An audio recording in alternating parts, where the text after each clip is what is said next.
Ladies and gentlemen, when I got into magic at the ripe old age of 6, I loved performing card tricks for people. But after a while, I began to realize that as much as I liked card tricks, I was crazy about rope tricks. Or was it just crazy? I don't know, there was something about rope that was very magical, and I started collecting tricks, learning them, and I'd like to share some of them that I learned along the way. Now the first one is kind of a warm-up trick. It's called the one-handed knot. Not a bad start. But after a while I began to realize it was actually more of a challenge to tie a knot magically with 2 hands, if you did not let go of the ends, because everybody knows to tie a knot, you have to let go of at least one of the ends at some point. But I kept trying and trying and trying, until finally one day, as if by magic, it happened. I was so happy. As you can tell, it didn't take much to make me happy. But I wasn't satisfied with that. I wanted to find more and more fancy and complicated ways to tie a knot with 2 hands without letting go of any of the ends. Like that, for example. Ah yes, a misspent you.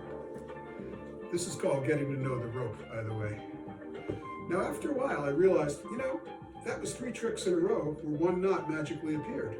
But I thought, wouldn't it be cool if instead of doing 3 tricks with 1 knot magically appearing, I could do 1 trick with 3 knots magically appearing. Yeah, that would be good if I could do that, and one of these days I'll have to try to learn it. 3 for the price of 1. Well, it's one thing to make a knot magically appear, but it's another to make one disappear. Now that's magic. And I had to learn that when I was a kid because I was terrible at tying my shoelaces.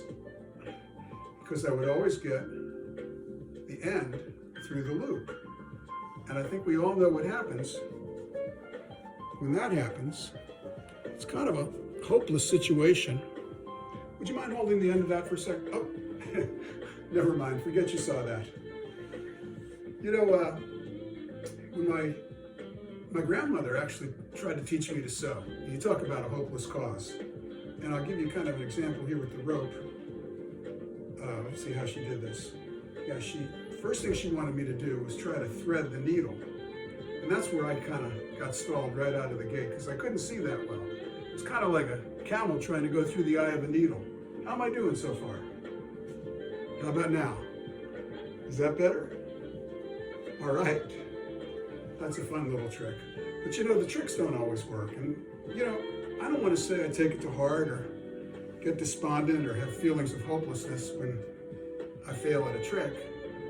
But fortunately, I know magic because then I can save myself. Ha! From myself. Well, those are a few tricks with some rope that I hope you might enjoy.